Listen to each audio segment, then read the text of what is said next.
Weight loss remedies at home. 5 best tips to lose weight at home. 1. Have a protein-rich diet.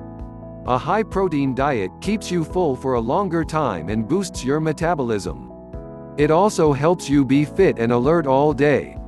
Pulses, sprouts, eggs, most dairy products, and green vegetables are high in protein. It is one of the best ways to lose weight naturally. 2. Avoid processed foods and sugar. Processed foods have fewer nutrients and are high in sugar and calorie content.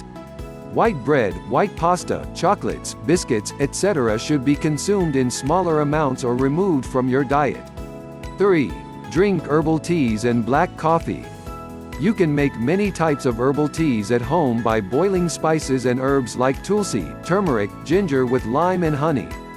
These help in flushing the toxins out of your body and improve metabolism.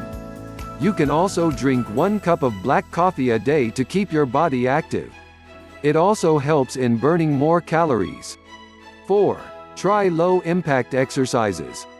Exercises like aerobics, walking, and Zumba have a low impact on your joints, hence they are named so. These are effective in keeping the metabolism rate of the body up and burning calories faster.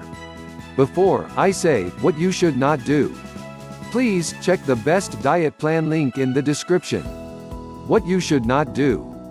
1. Try crash diets. Instant weight loss diets are ineffective in the long run. Starving yourself slows your metabolism down. Doing keto for longer than 30 to 90 days without breaks can be harmful for the body. Going on juice cleanses or eating only vegetables, etc. might make you slimmer, but it won't make you healthier and the weight comes back on very quickly. 2. Exercising excessively. Your body needs to adjust to a schedule and pace of the workout. If you overexert, you might end up hurting yourself. It is better to start slowly and improve your time and speed of exercising gradually. Try natural ways of weight loss to safeguard your physical health in the long run. Consult your dietitian to devise the best diet plan for yourself.